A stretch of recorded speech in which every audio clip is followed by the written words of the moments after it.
Right now, we'd like to bring on a young man who believes in doing things his own way. Based on the way he kind of get next to all of the folks who've seen him work, his way has got to be pretty hip. So let's lay some noise. They sit down there all 2000 and beyond to fight this so-called democracy. Man, 2020 NFL season official. We're kicking it off with the scheduling. Schedule came out last week. Thomas, you came up with some super strong points that a lot of people can't get with and don't really understand. I'm sure there's probably a lot of pissed off people with some of the things that we came up with. We got a lot of people who are praising the Bucs to go ahead and win the NFC South right off the top, become Super Bowl contenders right off the top. These cats ain't even met each other yet. Nobody's been in the same building, same area code for most of it. Just right from the beginning, Thomas, what is the biggest misnomer that's out there right now with the Bucs and the possibility of them making the tournament just right off the bat? Well, I think you said it in your question. You know that there's just a lot of unknowns right now. We don't know exactly how this virus, how the pandemic's going to unfold here the next few months, whether, when exactly players and coaches will be allowed to be in the same rooms and be able to practice again. So there's just a lot of uncertainty, and we're probably heading toward a shortened off season. And that's not ideal when you've got a 43-year-old, soon to be 43-year-old new quarterback coming in and learning a new offense. Supposedly going to be a collaboration, but nonetheless, he's going to be learning a new offense, adapting to new teammates and new coaches. So it's just. That's maybe the big kind of question mark here with the Bucs. I think no doubt they have talent on both sides of the ball. Maybe the most talented team they've had since I can really remember. But it's just how this team responds to the scheduling obstacles. Yeah, it's it's just so funny that we look at it and just preconceived. We got two big additions, two main additions, which Gronkowski at tight end, and what's that dude's name? Timothy Brady, that cat. So we got Tom Brady, serious business, Tom Brady, and Gronkowski coming in, and immediately, not just media, not just fans, but even the team. The team really thinks that this one addition is a big enough deal to make everybody else so much better and bring everybody up. Which, honest to goodness, we talked about this before too. We talked about just minimizing some of the mistakes that were made in the previous season, and it's a playoff team. Nikki, you've seen how this team has gone. You've seen how it's gone from high hopes to absolute nothing before the season gets to the halfway point. I mean, how do you take in some of this information that you kind of see now? Like, how does this resonate with you and your newfound attitude of just letting things be? Like, how entertaining is it for you to see some of the speculation and as well as the elation? Like, how do you see that now? Shall we call it tomfoolery? We call it tomfuckery is what I had been calling it. I'm just kidding. No, you nailed it earlier when you just said, they haven't even been in the same room. And I know that we've discussed this before, but how many times have we looked on paper and said, oh man, we've got the dream team. You remember the dream team Eagles, and then we were the dream team Bucks, and then we go like 2-14. Like, you just gotta just chill the fuck out, bro. like, Right. like these guys haven't even been in the same room. Tom probably doesn't even know everybody's name on the team. Like, he's just gotta. How can you say that he's gonna bring us a Super Bowl? I mean, I always got my fingers crossed, but yes, he has traditionally been the greatest of all time, but he has been in the same system for 20 fucking years. Right. I think, and I get that he hasn't always had the weapons, that he did in some of those Super Bowl runs, but somehow he made it work. But I just, we're like the opposite of that. We get the best names at times, and it just doesn't fucking do anything. So for me, I'll believe it when I see it. When I see some consistency on the field, and I'm not just talking, 2 or 3 games, I'm talking like half the season, when we can see some consistency here and we're not folding at the end of games or those things, then I'll be super freaking excited with maybe we could discuss a playoff run. But at this point, I want relevant games in October. My God, right. Most people say December. I'm like, man, if we could just get past Halloween, if we could just get to Halloween with a fucking decent record.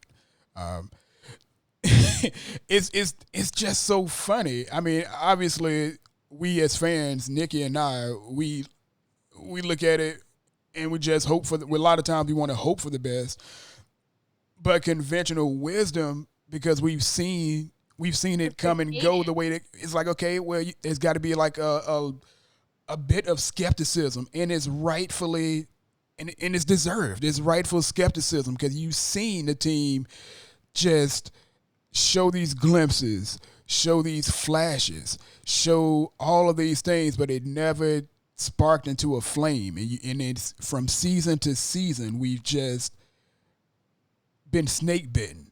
But Tom Brady and his magical personality as well, and everything that he can come with is going to change the team. Just today, Mike Evans, one of my favorite players, he came out and said, no, it was yesterday. He came out and said Tom Brady is about to change the franchise. That's a lot of pressure, though. That's a strong statement. Thomas, you brought up again some of the things you brought up in your Red Zone Newsletter. Some of the reasons to take pause with those kind of high hopes. Can you go in just a little bit deeper here and kind of explain, kind of clarify some of your statements that you made in your writing? Well, I think, number one, the quarterback, he is the greatest of all time. I think, I don't think there's really any question about that anymore. I think he separated himself from someone like Peyton Manning. But, as Tom Brady would probably tell you, that's in the past. I mean, that's what he's achieved to this point.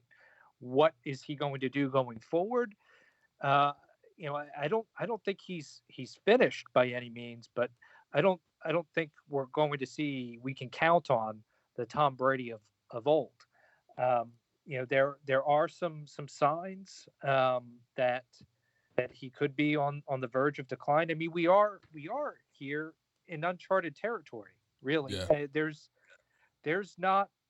I don't think there's never been a quarterback who's played, I think, even more than 6 games once he's hit 43 years old. I think Testaverde is the only one who's played at least 6 games. And he was 2-4 in those games. So, I mean, Tom Brady may still very well be a good quarterback, but you just don't know for how much longer. And, I think it's certainly worth the gamble for one more season. Mm-hmm. But, when you kind of look out beyond 2020, 2021, they've committed another $25 million. That would give me pause. Yeah. But number one reason I think it's to be skeptical. You don't know exactly what you're going to get from Tom Brady. You've got an incredible amount of talent on offense between Mike Evans and Chris Godwin.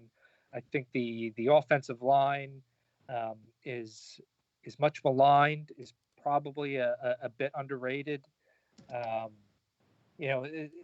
some players are a little bit inconsistent at times, but I think it's a good enough unit.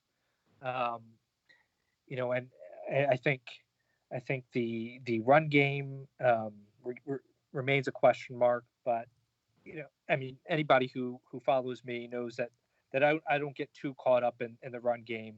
Why not? You run when you're winning. You don't win when you run. So I'm not. I think there's enough.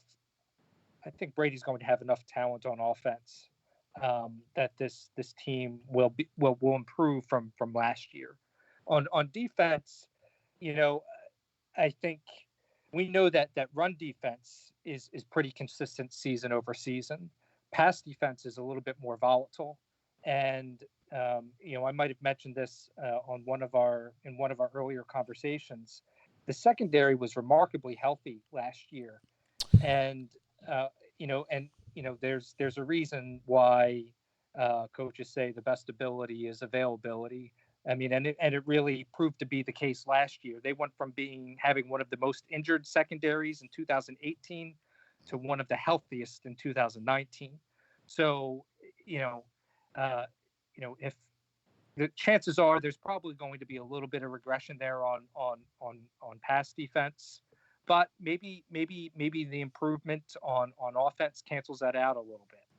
I think there's a competitive football team here. I'm still not ready. I don't quite see the Super Bowl hype.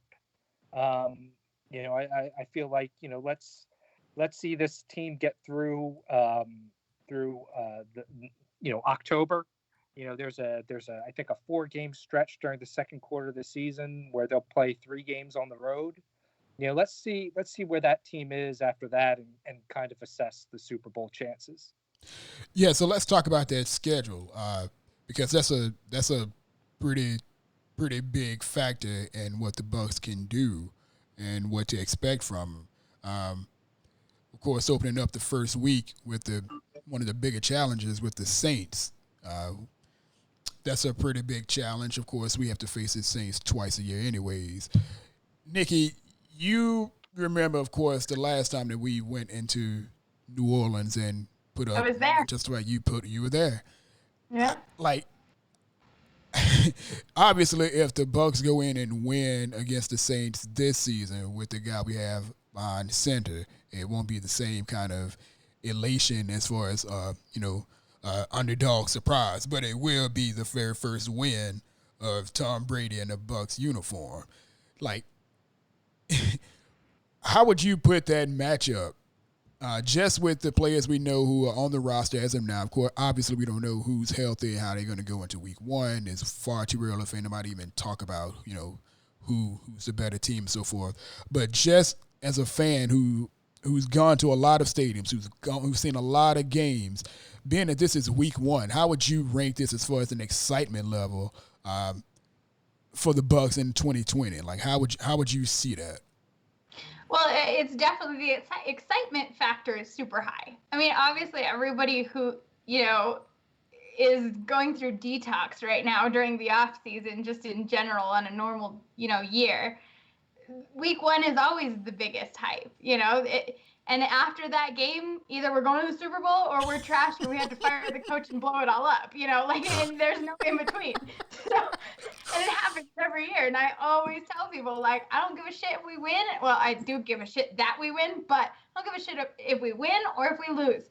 Chill the fuck out. It's week 1. That has really no indication whether you're going to make the postseason or not. So, to your point, you can't really get into who's going to win, who's going to lose, who's the underdog, who's not. As a football fan, not just a Bucs fan, I thrive during games when you can see first ballot Hall of Famers compete against each other. So for me, just in that aspect, I hope Drew Brees is healthy. I hope Tom Brady is healthy, and I hope we get a hell of a game for that. There's so many unknowns, but I think just the hype around that game, it's well deserved. Just even for that fact in itself, that these are 2 quarterbacks that we may never see something like this again with those 2. Right, and for this matchup, except for, obviously we'll see it in November 8th on the second time we Right. see So, it. like, I'm just saying, like, overall in history. I'm kidding.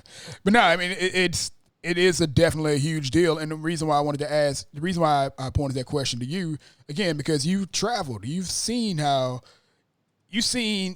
what that stadium looks like. You've seen where we've been at and, and pulled off an amazing victory and so forth. It's just a really unique feel, no matter what, like you said, because it's two basically Hall of Fame first ballot quarterbacks. And it's just going to be a super crazy deal. Thomas, as far as the scheduling is concerned for you, do you think that's an advantage for the Bucs? Can you find a disadvantage to the Bucs facing the huge task we knew it was coming anyways of facing the Saints the first week out? Well, I mean, you said it. I mean, you had to play the Saints at some point, right? And I think absolutely it's an advantage to have them right out of the gates. I know it sounds kind of contrarian. I mean, you had Skip Bayless saying, unfair NFL, why make Tom Brady play his toughest game of the year first without the usual time to prepare? Okay, settle him with 0-1, then watch what happens. Right. Yeah, I mean, you had Kyle Brandt of the NFL Network, make a similar point. Mike Tannenbaum of ESPN. All of the sudden, the national media really cares about the Bucs and their schedule. Well, maybe they don't really care so much about the Bucs as they care about Tom Brady. Let's be honest. But it's Tom Brady and the Bucs, by the way. Right. It's I think absolutely an advantage to play the Saints week one. I mean, consider the circumstances too. Yes, Tom Brady won't have the usual time to prepare, nor will the Saints players. And, I understand there's some continuity there. Drew Brees has been there for a long time. Sean Payton has been there for a long time. It's not like they're learning a new system together. Right. But, it's professional football, and players need time to prepare. They need a training camp and maybe a few preseason snaps to get ready, and knock off the rust. And the Saints in recent seasons have shown, that they can get off to a slow start, even at home. I think over the past 5 years, they're 3-5 at home, and 2 of those losses have been to the Bucs. To the Bucs, yeah. There was the one in 2018 that Nikki was at, and there was the 2015 was the second game of the season. Jameis Winston's first win as a Buc. Look, just because the Saints... I believe that was the game that I broke myself in New Orleans and no longer drink. Ruin you. Damn near ruin everything. Yeah, I broke myself. My Superman costume did not fit, and I haven't put it back on since. Damn near cost you an epic tailgate in L.A. It's crazy. Oh, yeah. At least this was after the game. I made it to that one. Thomas, you were saying. Yeah. So, of course, just because the Saints have struggled in September before doesn't mean that they'll struggle again. But, history does show that, in September, early in the season, some crazy things happen, right? I mean, going back to that 2015 season, the Bucs got crushed in the home opener against the Titans, right? Oh, and then they come back.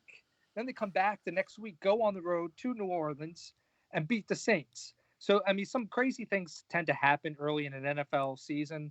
But it's partly because teams are just kind of getting back into a routine, back into football shape, and as we've seen in recent since the approval of the last CBA, we've seen fewer off-season practices and conditioning. So, it maybe does take a little bit of time until teams kind of find their identity and you don't see the same kind of chaos in October that you do in September. So Yeah. I think this is a total plus for the Bucs. Plus, assuming this season doesn't get delayed, this game doesn't get delayed, I don't see how you're going to have a crowd at the Superdome at this point.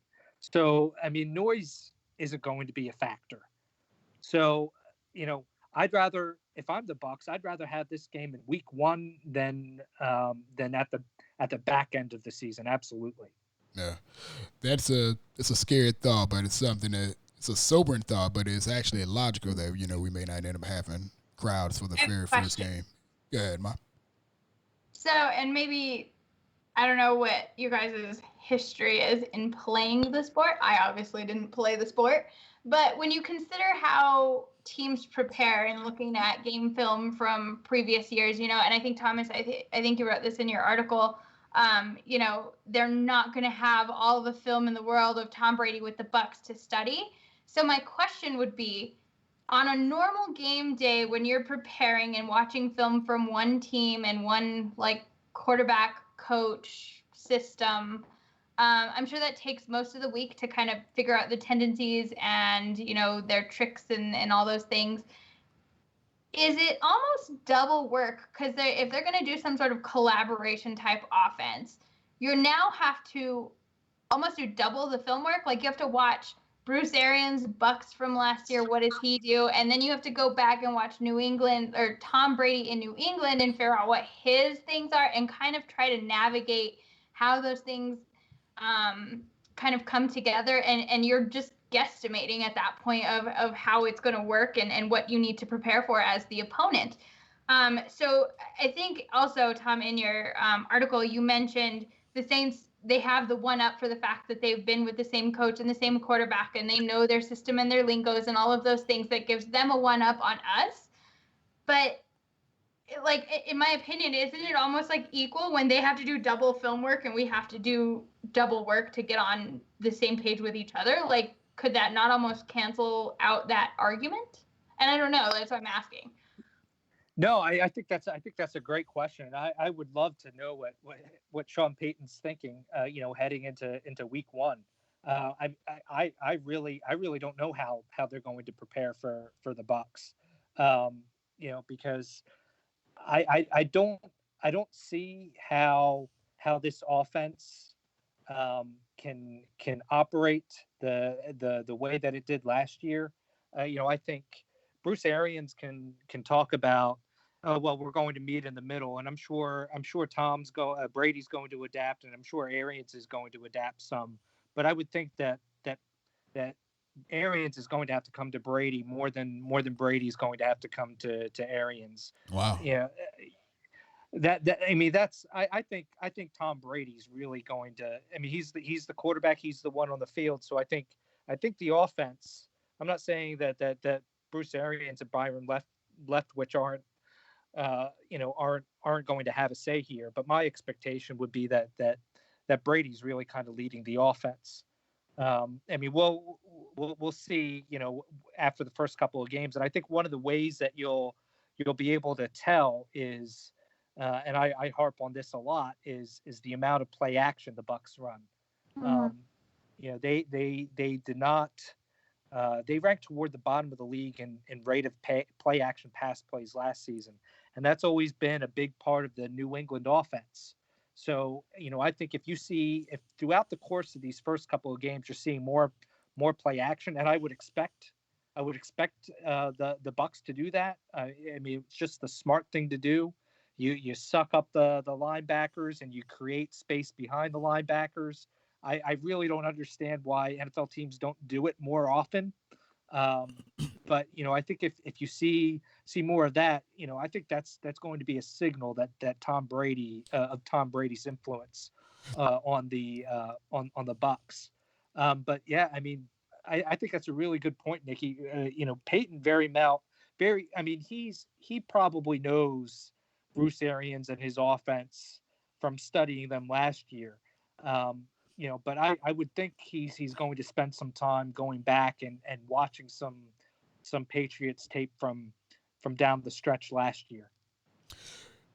Just throwing my little piece on this, and this is something I've kind of learned in the past 5 years with our past quarterback, our former starting quarterback. When it comes to teams and preparing for coaches and all these other things, preparing for what kind of tactics teams like to lean towards, for me, it's always come down to what the players do, to what the quarterbacks do.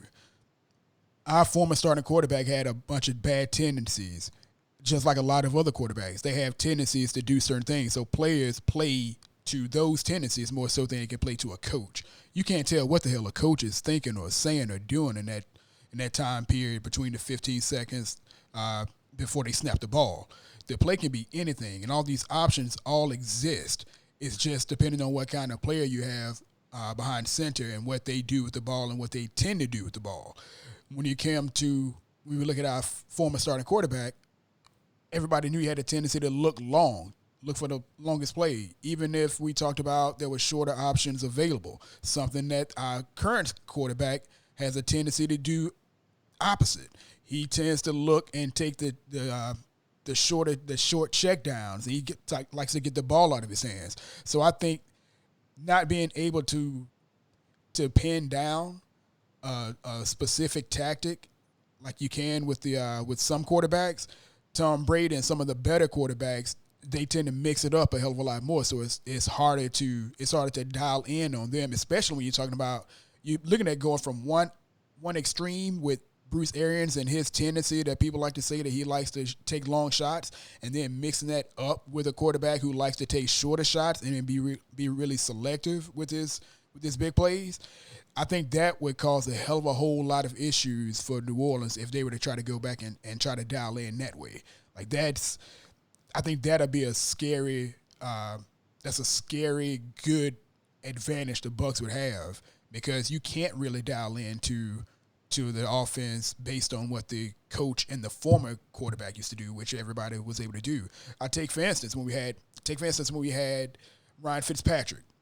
Ryan Fitzpatrick, same offense that Jameis Winston was running for years, but every time that Ryan Fitzpatrick got into the game, the offense looked completely different because he had tendencies that the former starting quarterback didn't have, and it was harder to like just nail what he would do. When you have somebody who's more up and down with their tendencies, I think that's harder to dial in on than it is to go with a coach. When it comes to the coach, you really don't have a clue as what a coach does. But players have tendencies that stick out like a sore thumb, and that's how I feel about that tendency. But that's a hell of a question, and it's gonna be something that we're gonna look at too. That's gonna be a hell of a topic to bring up every week, because you remember when Bruce Arians got hired, he made this one point about where people think that I like to take long shots. That wasn't me. That was Carson Palmer. There were shorter routes available. He chose to take the longer routes. So we don't know how smart of a quarterback, how smart of an offense Bruce Arians actually runs, because his quarterbacks, the last three that we've seen, Palmer and Winston, they had a lot of the same tendencies. So I don't know what Bruce Arians is going to be able to do from the offensive side, but that's a hell of a question. That's going to be something to look at. Tom. I've given you writing material for the next year. Oh no, I'm right. I've already written this draft. I already got this. That's why it took me so long to answer. I was writing a draft in my head. It was. Yeah, it's a great question. And to follow up on your point, Robert, like I'm convinced that's how some teams played Jameis Winston. In fact, if you guys remember the game against the Broncos, I remember it well. I was there for that. That was 2016, 2016. Right? I think it was early in the season. So week 4, if I'm not mistaken. Aqib Talib came back and picked off a couple of passes, right? And I remember talking to Talib after the game, and I was kind of curious about what it was like when, coming back to Tampa Bay and what he thought of Jameis Winston. And here's what he said. He said, "We watched the tape. We saw how confident he was in his arm. So we knew we'd have 5 to 6 opportunities today to get our hands on the football. I think we capitalized on 3 of them, so we'll take that. I'm convinced that Aqib Talib wasn't the only cornerback or linebacker in the NFL that thought that way, that, hey, we're going to get 5 to 6 opportunities today. Let's just kind of sit there and be patient and wait for a mistake to come our way. Right. And as much as I've had my talks about the former starting quarterback, we can be clear, like that's with all quarterbacks, especially the not so good ones, the ones that are not so good and the ones that are good, they have tendencies. He had a hell of a whole lot of bad tendencies. But I remember that quote, and I quoted that every single time someone spoke to me. And also there was a quote that Wade Phillips had, and I can't reiterate it at all. But he also spoke on that same subject. But I do remember that article when it was like, yo, you give him enough time, he's going to hang himself.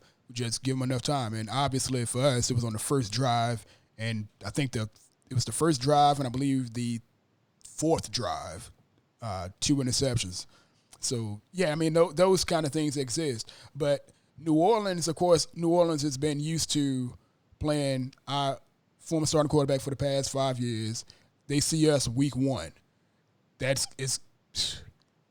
going to be something, man. It's going to be a hell of a game with a crowd or not.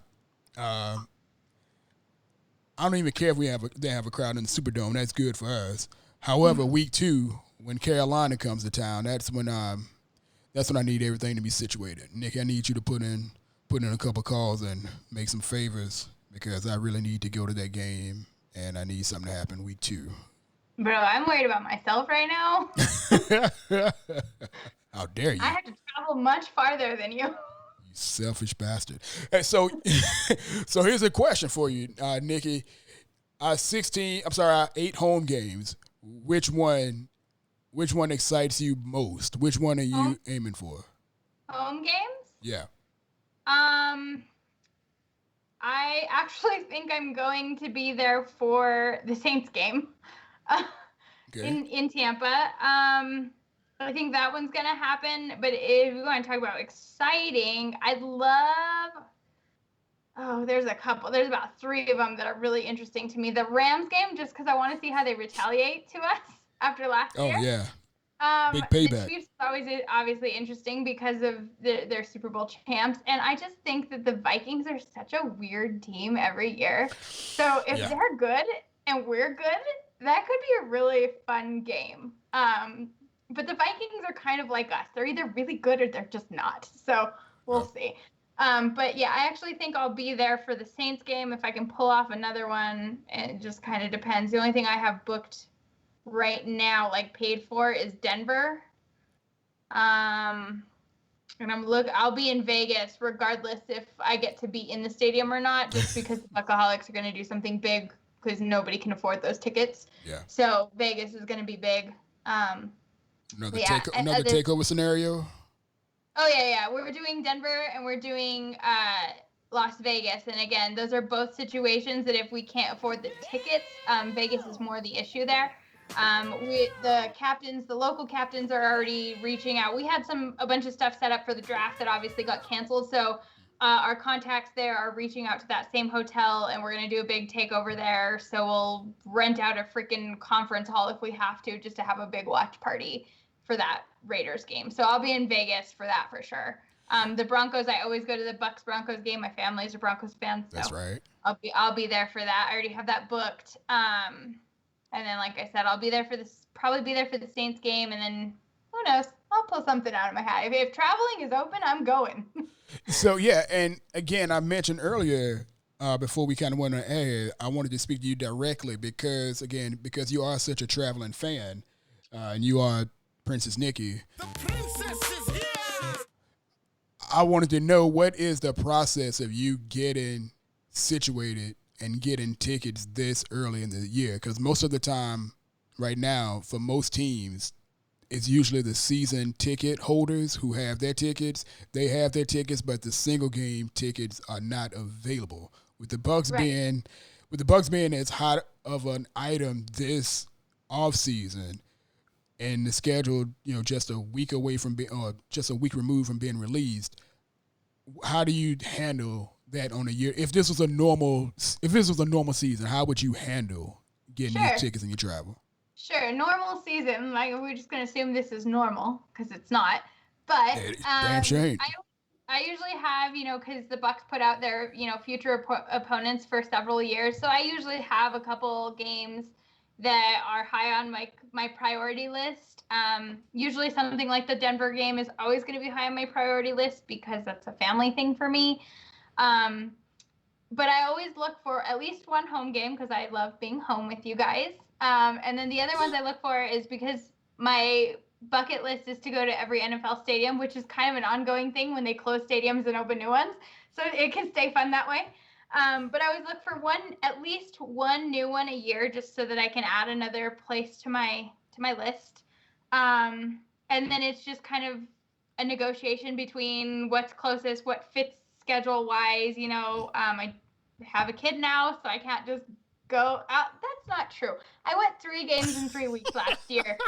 When the kids were like 6 months old. So I can obviously go like week to week and do those things, but I try to hit at least one game per month. And I'm not rich, so the days of our $100 to $300 Bucs tickets for lower bowl are kind of out the window now that Brady is here, unless we completely suck. So it's going to make it a little bit more challenging, but typically I kind of spy them before the schedule release, like what are my priorities, and then then my process is like, okay, when do these games that I really want to go to fall, and then see if that works, and if it works, great, those are the ones I target, and if not, I make an adjustment and find something different, or however that is. I usually get my tickets through, it just depends, but I would say mostly SeatGeek, because I think SeatGeek has an awesome platform because they pull from StubHub and all those different places. So it's kind of like a nice repository for tickets. And then I usually do Airbnbs. So I get all of those things. I start shopping for those things since now. Like, I already booked Denver. And my advice to any traveling fans for this year is get your flights right now because they are hella cheap. And tickets will go down and flights will go up. So just make sure you read your refund or your cancellation policies on your Airbnbs. Make sure you're getting something that's refundable if they change something or you can't go. But that's kind of how I plan things when I'm getting ready for the upcoming season. Yeah, I've already got a $25 ticket to Paris for this weekend, and then I'm coming right back. Then I'm going back again. Coming right back. Hey man, that's a lot. You can't beat a cheap ticket, damn it. You just gotta take it and go when you can. Yeah. Thomas, have you looked into what's the hottest ticket so far for this offseason? I think for the Bucs, I thought the last name that I kind of read was the Packers game at Raymond James instead of the Kansas City game, which I thought was going to be the highest price ticket, or at least the hardest to get. No, that's a really interesting point. I think, to me, just kind of just from an entertainment standpoint, I mean, I'm most intrigued by that Chiefs game in Week 12, maybe that Sunday night football game against the Saints in Week 9. But I think Packers fans, I think there's a lot of them here in Tampa, and the ones that aren't here travel well. So, I mean, that makes a lot of sense to me. I hadn't really considered that, why that might be the ticket with highest demand on the schedule.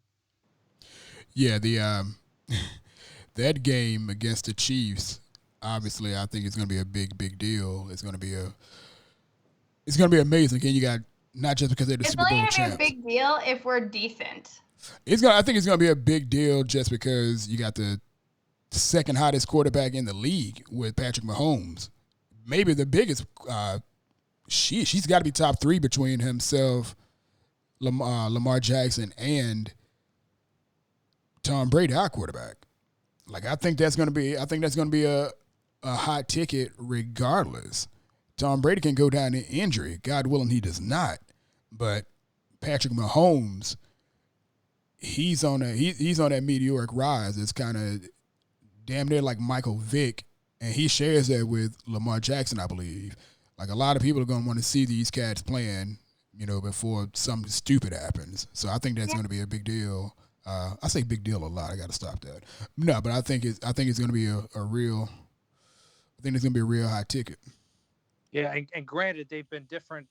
They're different rosters, right? But Tom Brady and Mahomes have played each other 3 times. 3 times, right? And all 3 games have been just. They've gone right down to the wire. They've just been incredible games. It was the 43-40 game in 2018, the AFC Championship game a few months later, and then last year, Kansas City eked out a 23-16 win. So, like, I can't wait for that one. I mean, just from like an entertainment and star power standpoint. But I think if you want to go to a game that the Bucs will win. If that's what you want, if you want, to go to a game where you think the chances of them winning are the greatest, the one that I would look at is Week 4 versus the Chargers, and there's a few reasons why. Number one, it's a 1 p.m. East Coast game. Chargers are coming from the West Coast to the East Coast. It's going to be like 10 a.m. for them. Maybe they'll fly out earlier and maybe kind of adjust their body clocks, but that's a real thing historically. Teams that come out west to play 1 p.m. games on the East Coast tend to struggle. I mean, it's about as much of a lock in the NFL as it can get. All these teams are good, but I think there's a good chance that for that reason alone. That game tilts in the Bucs' favor. Plus, factor in they're likely starting. They may be starting a rookie quarterback in Week 4. So that should be a win for the Bucs in Week 4. Should, with the asterisk that we always lose to rookie quarterbacks. I was just about to say. You must be out of your goddamn mind. Have you not been paying attention? Rookie quarterbacks come in and just have I know. Backup quarterbacks are kryptonite. I know, man. It's not funny either. I can't help but laugh. That's not a good sign, man. No, that is gonna be a good game though, man, with the Chargers. I kind of wanted to back Daniel Jones last year. That's right. Oh God, yeah, and I'm thinking back. And he wasn't throwing worth a right. damn, to be honest with you. He was just gashing us on the run. We were playing like prevent defense for some damn reason. We had a defensive lineman backed off like three yards off the line of scrimmage, and he just ran through. Kyler Murray. We did get Kyler Murray. Yeah, but that was. Yeah. But then we started like 1. Right, and we started that hell. Then we started off with 2 interceptions, 3 interceptions, something like that. What happened in that one? Yeah. First drive. There was definitely an early interception. Yeah, it was. I think first drive interception again, and that was not fun to watch. I was in the stadium for that one too, and I was just like, "You got to be damn kidding me! This can't be happening." And that little dude, man, Kyler Murray. I say little dude, he's probably my height, but that cat, I just thought he was gonna cause fits because he wouldn't stop moving. And he looked like he was so many speed levels above everybody else on the field.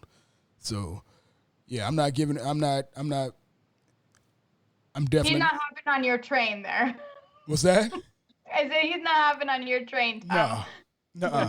I'm definitely not. I'm more skeptical about rookie quarterbacks than I am about anybody else on that damn schedule. Any of them. We are so jaded. So it is cautious optimism. Like I'm optimistically cautious. I know better. I know we can't do anything. We can't give anything for granted. There's something else I'm going to end up talking about, which I've not stopped talking about since the draft.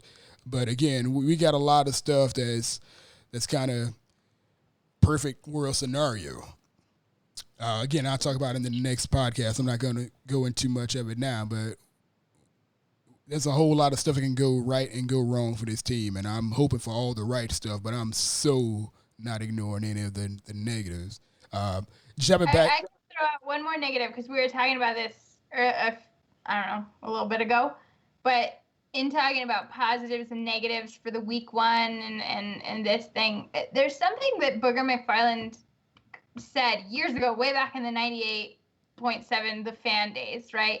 Something that always stuck with me when it comes to considering the Patriots and players leaving New England. But Booger always said, Bill Belichick tends to cut them 1 year early rather than 1 year too late. Yep. And we know that Tom Brady was not the Tom Brady of old last year. I'm not saying he was bad, but he was not who he has been. So when we were discussing positives and negatives and what could go in our favor, what couldn't, there's reason that Belichick didn't fight for him to stay that we know of, right? We obviously don't know what happened behind closed doors, but Yeah. I don't know. That's just something that stuck with me, and that's why I'm still a little bit cautious. I know, Tom, you were talking about his age and those things, but again, Bill Belichick doesn't cut players a year too late. He always cuts them a year too early, and then when they go somewhere else, it doesn't work out. This So- is That's an interesting point, because I'm skeptical that there really was much of a market for Tom Brady. I mean, we heard rumblings about Tennessee and San Tennessee's just as Francisco jacked even. up as us. Yeah, the Chargers maybe were maybe the next most serious team, but what I think really brought Brady to Tampa was them guaranteeing that second year. I think the market for him, if he wanted to go somewhere for one more year, might have been larger. So I wonder whether that was what kind of separated the Bucs from the rest, was that their willingness, desperation really, to go a second year with Tom Brady. my deal with his age and everything and his supposed, I don't want to use the word alleged, that sounds like an a-hole term, but supposed decline. I have to look at what he was working with when it comes to his receiving group and some of those things like that, because we saw guys who were making plays that were there. Statistically, it wasn't like he actually fell off. Again, I almost hate to bring him up, but average to below average quarterback that we had last year, they were so close to, like, his worst being Tom Brady's worst was what a lot of people consider to be our guy's best. Like, we've seen him on such a high level for most of his career that when he had like just a bit of a slowdown, it felt like he had just went completely downhill. So I'm not really sure how bad I'm not sure how bad he went. It was bad. I didn't mean that, if that's how it came No, across. absolutely, Nick. And I was about to say that the term "bad" isn't what you use, and it should have been what I used. But the perception that he has declined to a level that he wasn't, I think that should be acceptable and obvious, because he was at an elite, and I don't use that word ever, but he was at the elite level. Going again, looking at what he was working with, I can understand where his play fell off. There are clips of him on the sideline talking about he can't trust his receivers. I've never heard that honest to goodness, I've never seen or heard that before from any quarterback. And I think it's a terrible thing for a quarterback to say, but he didn't say it to them. He was actually just saying it to his head coach. He was like, I can't trust, like, I'm not throwing him the ball anymore. I'm like, holy like, who the hell would say that? Like, it must be terrible, terrible happening for him to say it. And that's kind of what he did. So, it's a hell of a point. And it's legit. That is a legit cause for concern. It doesn't weigh on me as much, but it's definitely a concern. And it's something that, again, I'm going to be looking at. Again, I didn't pay attention to how he played so much when he was in New England, except for, the primetime games and everything. Most of us who love football, we watched those, but we didn't study him like we studied our guys. Right. We don't know his tendencies, and we wouldn't even know if he was having a bad game. At least I No, would. you're right. You're completely right. And I hear what you're saying about the fall from greatness is further than the fall from mediocre. I get it. He can fall from greatness and still be at the top of the rest of the pack. Yeah, it could be. And again, I've never been a huge Tom Brady fan, so I don't want Me it. either, no. I definitely don't want it to be like, well, such and such. I call it like I see it, and that's that's kind of how I've taken his statistical decline. Again, it was just for like a year or two. Like the same thing what people said with Phillip Rivers. Phillip Rivers had one bad year in like the last 8 years, and that was last year. So everybody assumed he was just done. I'm like, time out. Do you guys understand? Like that's like a sharp, bad 1 year.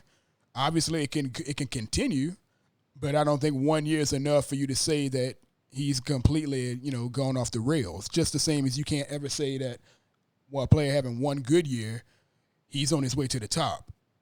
That's I don't understand it. It's a crazy deal for me. Are you saying we shouldn't overreact? Yes. Well, we may not overreact. Oh, it's However, gonna happen. It's gonna goddamn happen. outside of this little call here, I cannot make promises for others. I mean, it's all fandom, man. I joke all the time, and I've actually had to stop messing with people on social media and so forth, because there's some people who just react in such a ridiculous way that I don't want to hear it. I can't deal with it.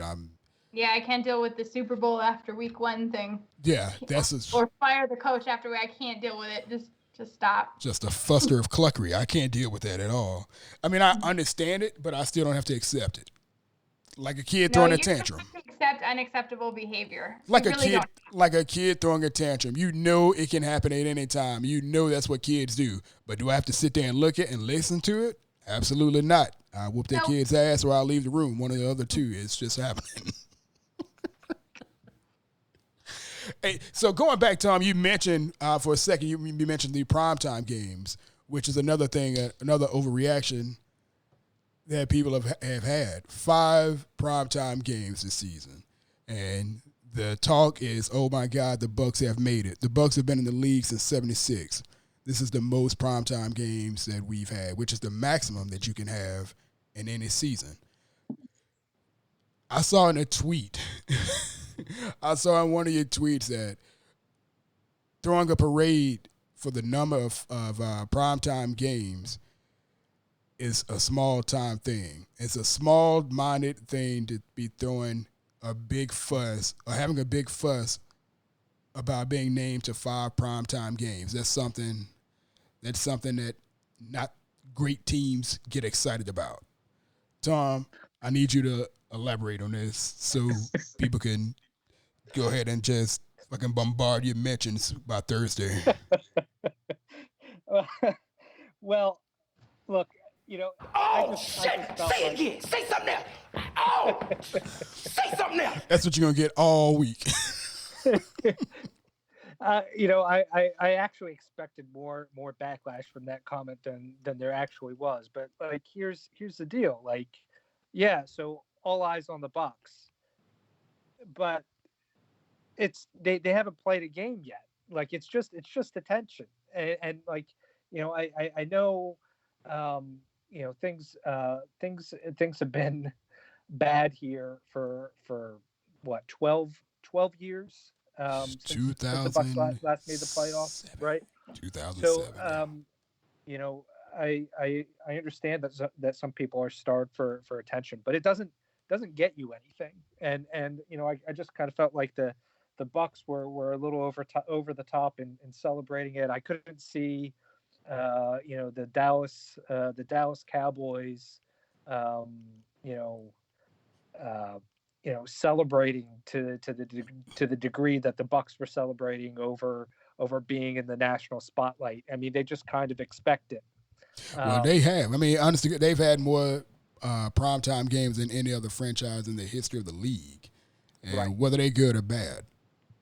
And if you even look at some of these primetime games, I mean, it's not necessarily, the Bucs brand carrying it. I mean, you've got a big market in Chicago on Thursday night.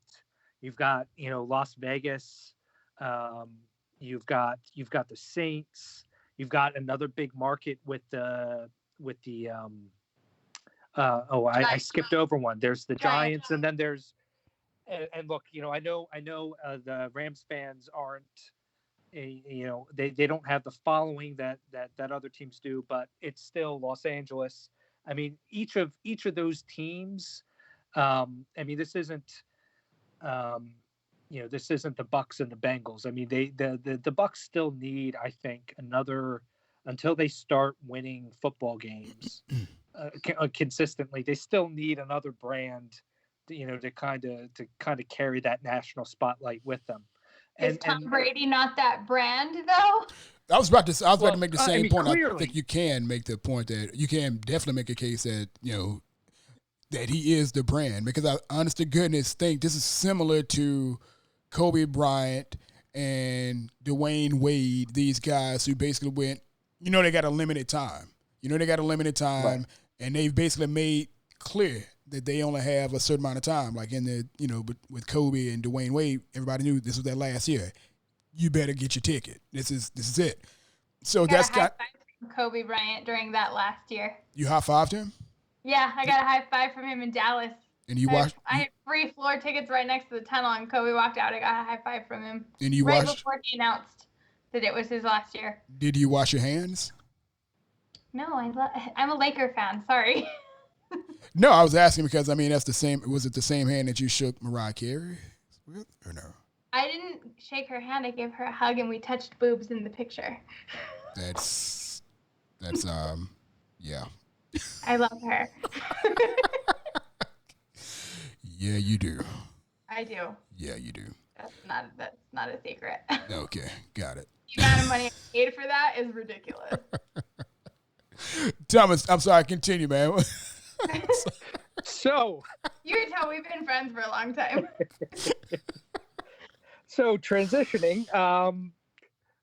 So yeah, I mean, obviously, these primetime games. I mean, it's Brady's the draw, right? If Brady weren't here, the Bucs wouldn't be in the primetime spotlight. I think there was a report maybe this past week recently that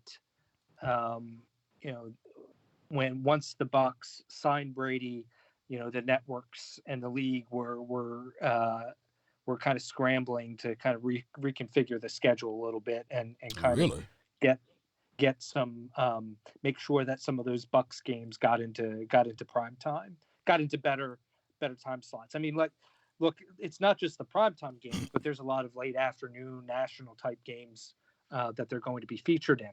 Yeah. And as I was about to say, like, okay, so like it's this extra attention. It's really cool, and there's a lot of games here that I can't wait to see.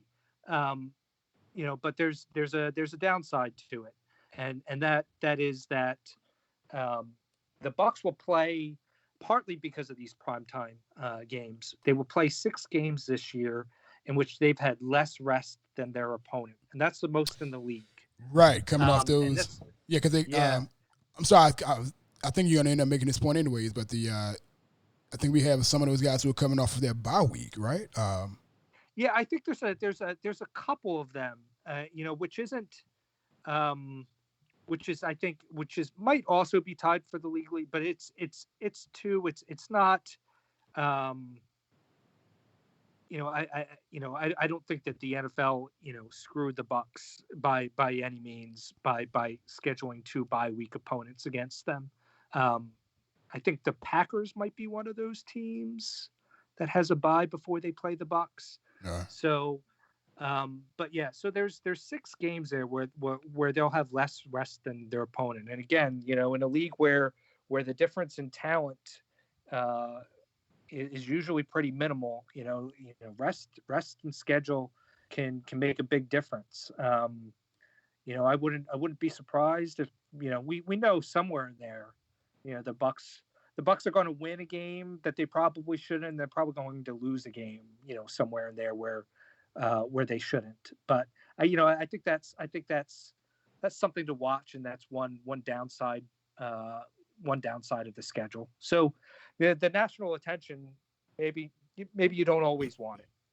Yeah, I mean I remember I wrote something about that too. How the Bucs record in the last 8 primetime games. I actually included the Saturday London game too, but I think what are we 2-6 or something like that? I was gonna say that. I was gonna say on tonight's episode of Superstitious Bucs Fans, Hey. we suck in prime time. But it's the case. Remember I go back and look at some of these primetime games and some of these opportunities. Again, I counted that Panthers game, which a lot of people don't consider primetime. But listen, we were the only NFL game in the league that was happening.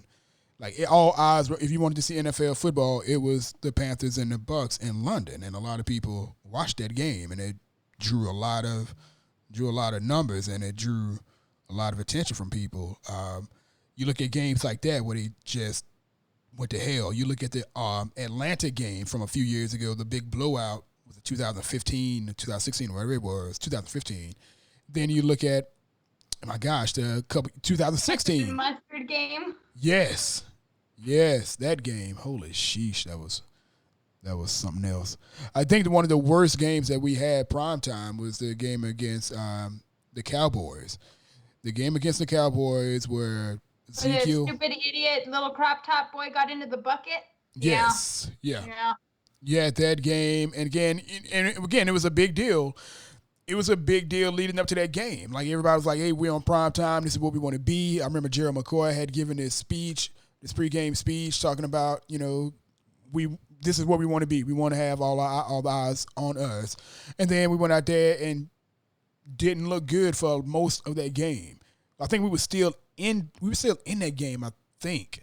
Yeah, we were. And then we ended up throwing interceptions in the fourth quarter. I think it was 2 interceptions that doomed us. I think it was what did it end up being, a 3-point game, I believe, and our last possession, one of our last 3 possessions was an interception. I forget. I want to say that they might have had the lead in that fourth quarter. I mean, they fell behind early. I think they fell behind like 17-3. Mm-hmm. And then I think they had the lead at the start of the fourth quarter. They came back. They were leading 20-17 at the start of the fourth quarter. And then somewhere in there, Levante David forced a fumble, of all people, Jason Witten, who hadn't fumbled in forever. Yeah. Right. That sounds great. They had a real chance to pull off the upset there, and then what happened? They just didn't capitalize. And really that was it, right? The playoff hopes kind of evaporated in that fourth quarter. Had they won that game, they would have snuck into the playoffs in 2016, I think.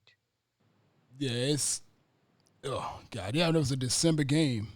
December 19th, I believe it was. And again, but it was one of those things that we wanted to have all eyes on us. And as a Bucs fan, I wanted to have that.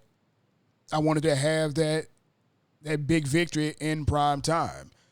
I didn't give a damn if it was in prime time or not. It could have been a 1:00 game. I just needed to have that win against this big team that everybody was talking about. And I remember in that game, Noah Spence was whooping the left tackle and the right tackle. He was whooping their asses with one shoulder. Noah Spence was putting on they could not stop this dude. If it wasn't for them holding him, which the referees just swallowed their whistles on this. I remember that was my okay, Noah Spence is going to be the guy. Their whistle would have made more noise than would actually happen. Oh my God, man. It's ridiculous is what that was. But again, I mean, I don't want to pretend like nobody should be pretending like the primetime games aren't a big deal. Most teams want to have primetime games. However, again, just with the whole overreaction to having, Tom Brady and some of these other things and crowning the team as Super Bowl champs already, just adding to that, it kind of makes you be like, okay, everybody chill the chill out. Just let's get it together. Let's get to training camp. Let's get in and out of training camp before. Let's get off Zoom. Right. Hey, these virtual meetings, man, I'm telling you, I'm sure somebody's not showing up to them. Because I could. I'd be making waffles in the morning, missing all the meetings and shit. But yeah, again, the primetime games they are worth talking about. They are worth getting excited about, but it's not something everybody should just be going crazy over. For me, a season ticket holder. My skepticism, my jadedness, I hate primetime games just because of what my phone. It's everybody that is not Bucs fans texting me because I'm the token Bucs fan around here. It's like, oh my God, we're rooting for your team. And then it's just blowing up and then you get them, sorry, love you, you'll get them next time. And I'm like, just shut up and let me be, damn it. Bad luck bastards. Don't hop on my wagon if you're not willing to ride it down. Oh, sheesh. But yeah, I'm the same way though. But as somebody who has season tickets, I'm like, okay, let's say something dumb happens with me and my schedule. That could be a pretty decent time. There's a lot of people who want to pay to get those get those tickets. Yeah, I mean, for a lot of people, they're gonna make a lot of money on just selling these tickets or brokering these tickets, whatever they do, for better or for worse. I mean, I don't want to knock anyone's hustle, but a lot of the time it's terrible. But with these primetime games, and how many of them are in Tampa? I actually lost count of how many of the primetime games are actually in Tampa. I know we have a Monday night game in Tampa, and the Sunday night game against the Saints. Yeah, and I think the other three are on the road. Yeah. Yeah. Well, we'll see, man. At Chicago, at Las Vegas, at New York. Yep.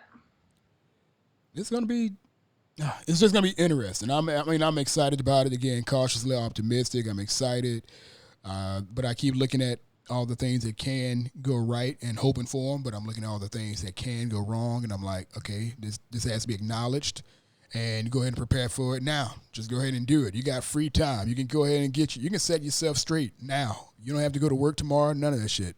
Just get your mind right and know that the Tampa Bay Buccaneers have to play 16 games like everyone else, and there's no free passes. We can go 16-0 because that's a real thing that happened to some other team before, or we can, go 8-8 because bad shit happened to good people too. Or we can go 2-14 because that shit happens. That shit, oh my gosh! If we go 2-14, what do you think? What do you think Tom Brady does? Ooh. Yikes. Is there a record? Is there a record you can think of, Nikki, that would prompt Tom Brady to say, you know what? I don't think I'm coming back for one last year. And one more. I think it's like it's got to be pretty bad. I would say if we were 8-8, he would probably come back because there's something to build on, and he can have that one last hoorah. But I want to say anything less than 6 wins, maybe. I'm just pulling shit out of my ass though because I don't know him. Right. Yeah, I think if they win any less than 6 games, something seriously wrong happened, and Brady was injured. I think the floor for this team is in the floor is in that 6-7 range. I have a hard time seeing. I have a hard time seeing this team win fewer than that unless he's injured. And again, I'll end up speaking more on this in a later podcast. And Nikki, I'm probably going to have you with me on this one too. Tell everybody else to get mad. But again, I think you like me a little bit. I think we have fun. Hey, I love it. I 100% love it. But again, this is again win now, which I've been asking to kill this win now deal for 2 years, and really been pushing it for the past couple months. Written about it, talked about it on every single podcast I believe I've done. But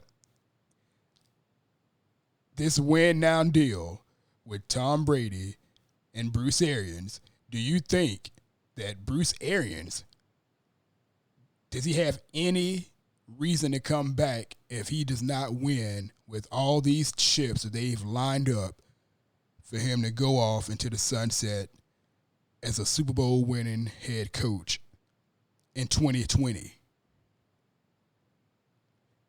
This goes beyond the win now, which I've asked this question, I think, to several people. Nikki, I believe I may have asked you on our last time together. And Thomas, you can answer this as well. 2020, if Bruce Arians can't get this done with the most loaded team, I'm going to call it most loaded team in the NFL, what would be the point in bringing him back? And is there a possibility that he can't come back?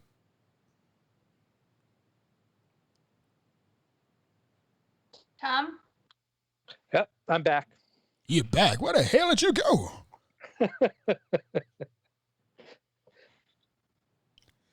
So did you get the question? Is there a way that is there a way that Bruce Arians doesn't come back if he doesn't make this roster work with these guys that he have? Mind you, we have players who have a 1-year contract. And mind you, we have players who have positions that after these 1-year contracts, there aren't suitable backups or replacements or anything for them. Players like Ndamukong Suh. Right now, we only have Shaq Barrett on a franchise tag, which we all expect him to be signed back. Pierre-Paul, I believe he's on a 2-year deal. Is he 2-year or 3-year? 2. He's on a 2-year deal. So, I mean, who knows if he makes it back anyways. But you have him. Then you got Gronkowski, who we traded a 4th-round pick for, as well as $10 million. If we don't win with these chips that we have, especially on offense, what would be the reason to bring Bruce Arians back? And Continuity. Continuity For the fact that you're starting over and you're only going to give it 1 year? I don't know. You asked me for a reason. The reason is that this, especially with the situation that we have currently, with not being well prepared, and so basically we're taking our regular season schedule and using that as practice, right? Quote, air quote.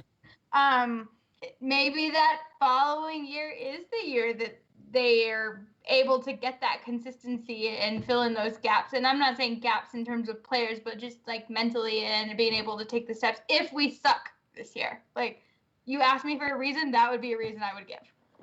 Okay. Yeah, I can't see there being really.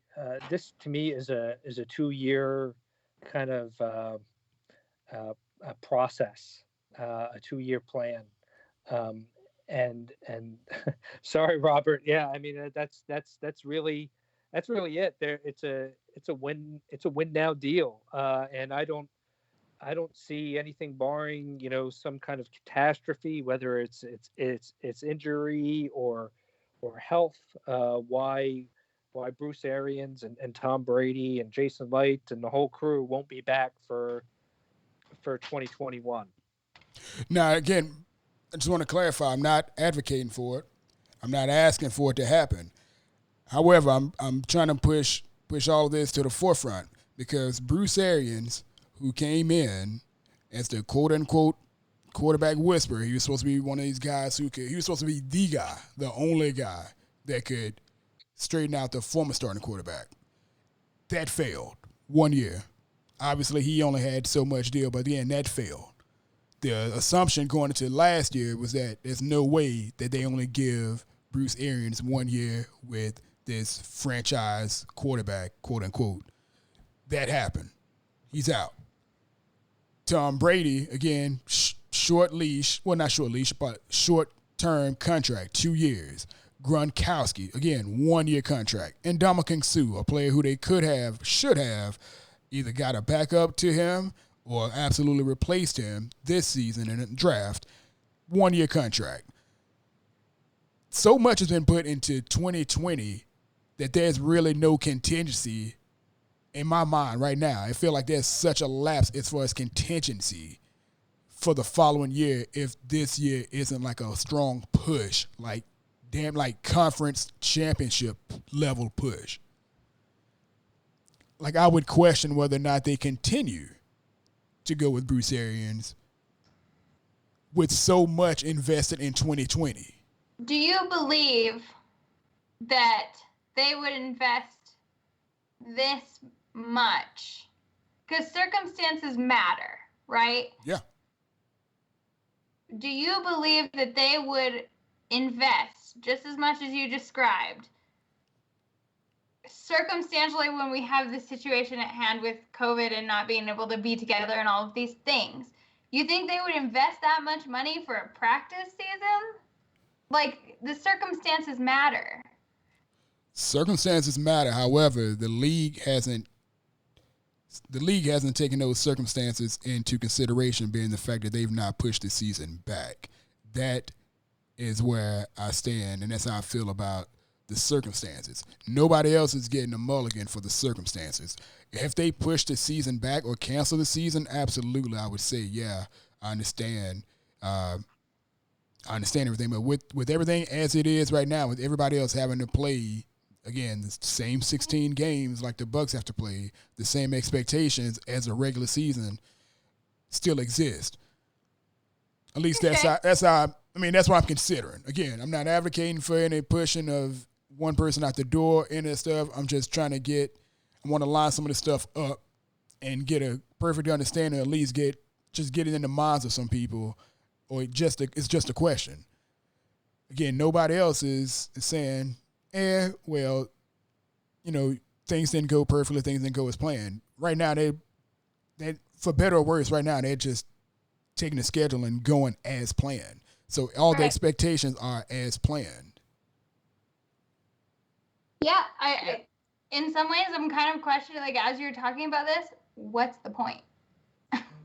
What's the point of? What's the point? Like, what's the point in worrying about us flopping and if it continues? Like, let's get on the field first. No, you are 100% correct. It was just a question that came up in the midst of something else that we were talking about. Like, what if things don't work out? For some reason, I don't know why it came into my mind, but it did. Bucs. What's that? The same old Bucs. Yeah, it's true. Same old Bucs. I hate to say that. I sound like such a hater, but I don't mean to be. No, that's the response I need. So, thank you. I'm about to say congratulations.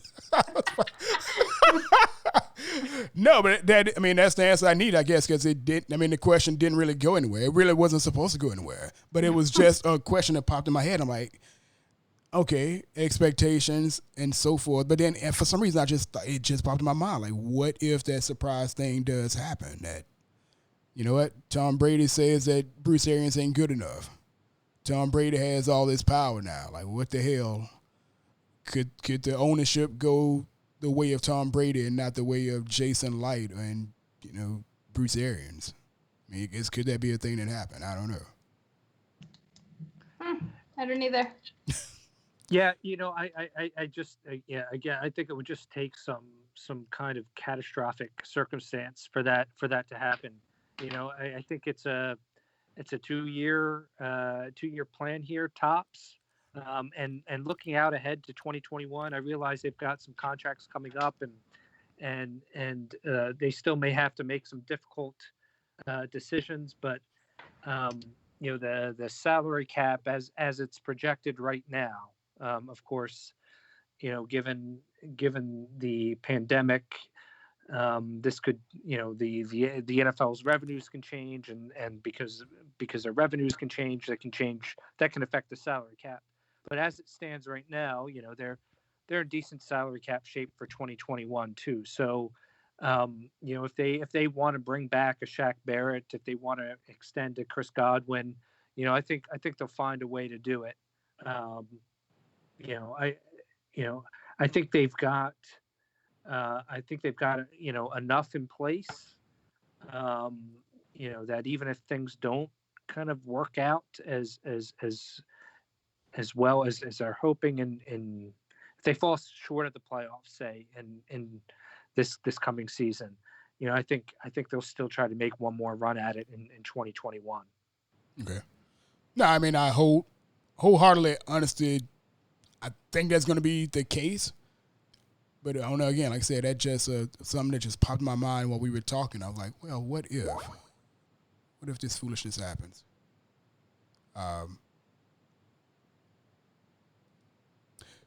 You don't know what happened there. Tom,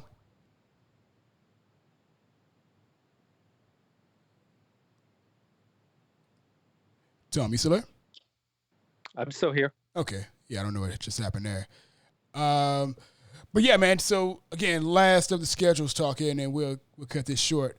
As far as you saw, you also kind of broke into the odds makers of Vegas and so forth, and kind of and you touched on it. What was the one standout that you looked at so far with these Vegas odds for the Bucs, just based off of the scheduling? Well, I think, I'm not,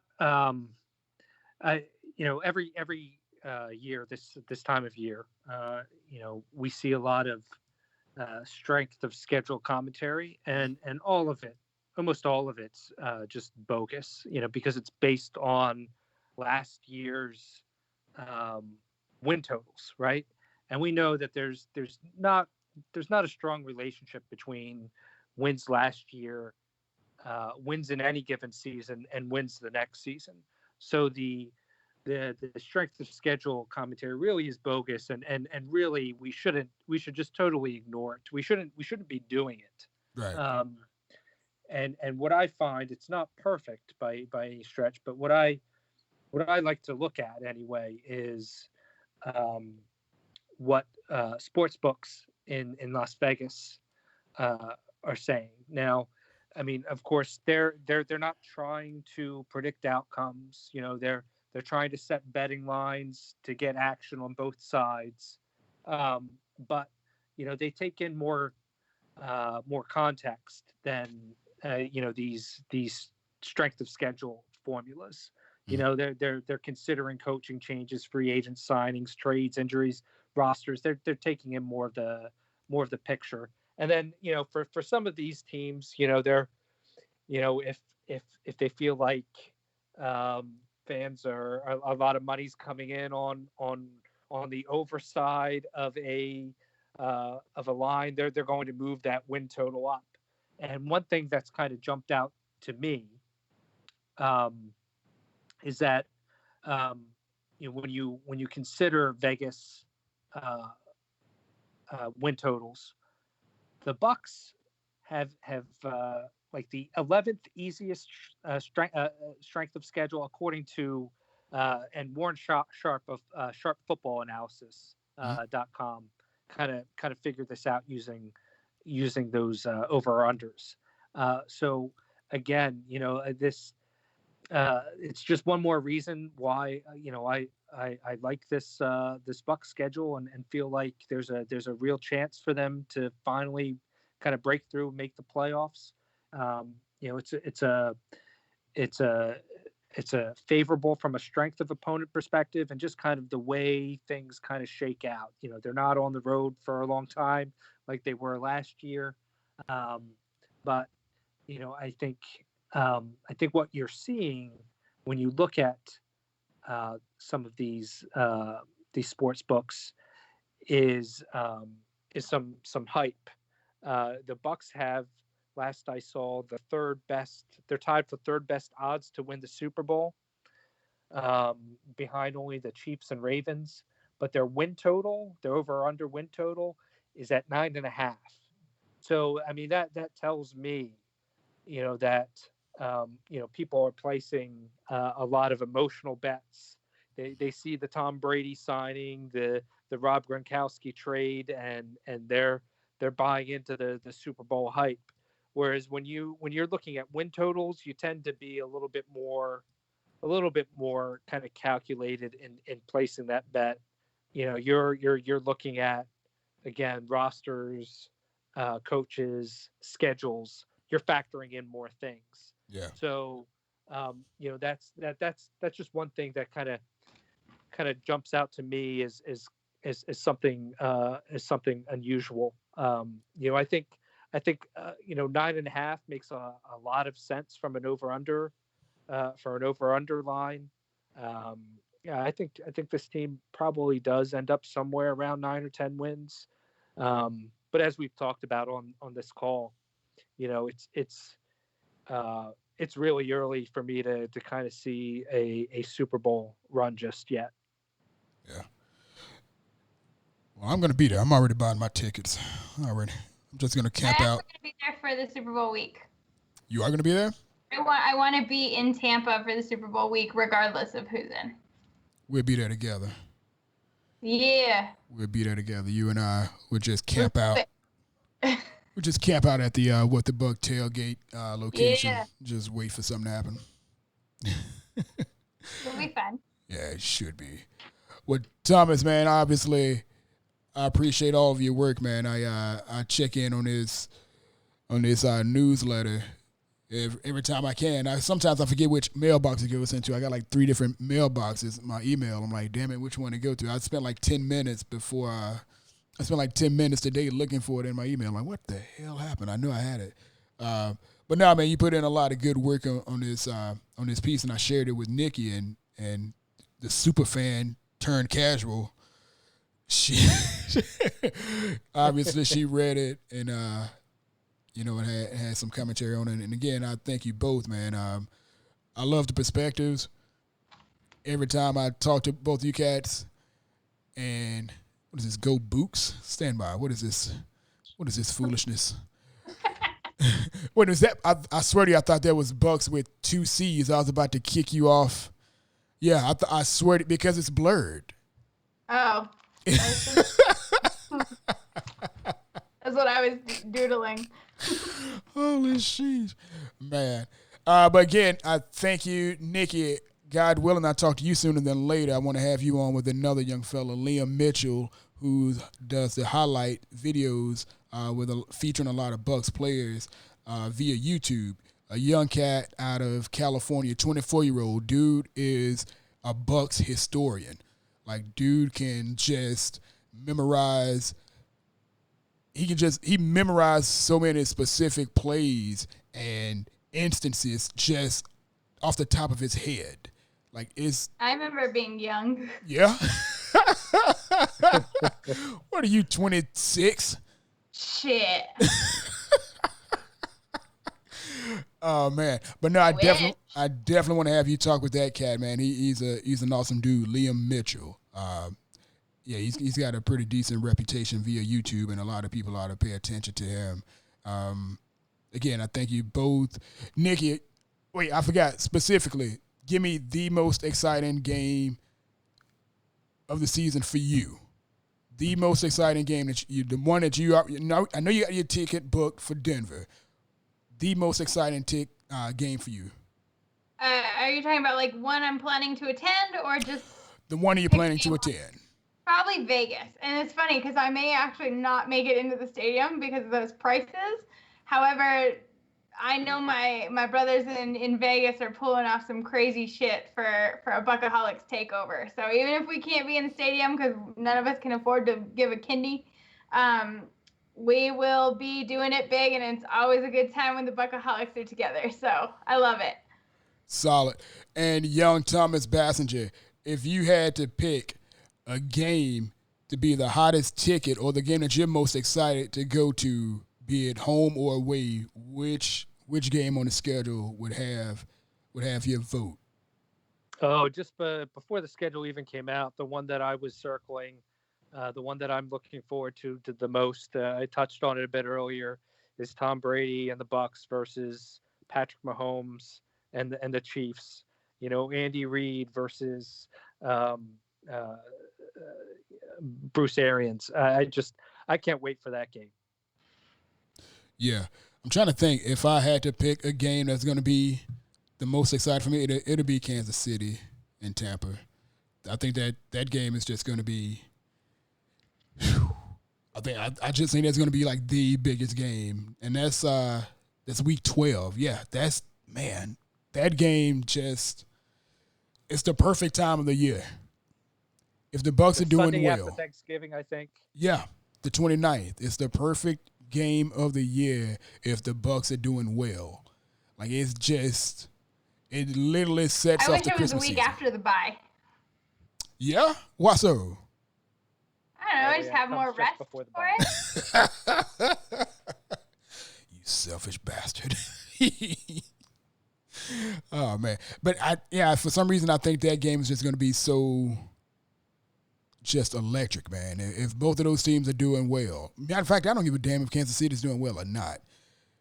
As long as the Bucs are doing well, and it's a possibility of Patrick Mahomes playing, that's going to probably be the game at Raymond James this year, unless we go down to the wire with the Falcons, which I hope we don't in the last week of the season.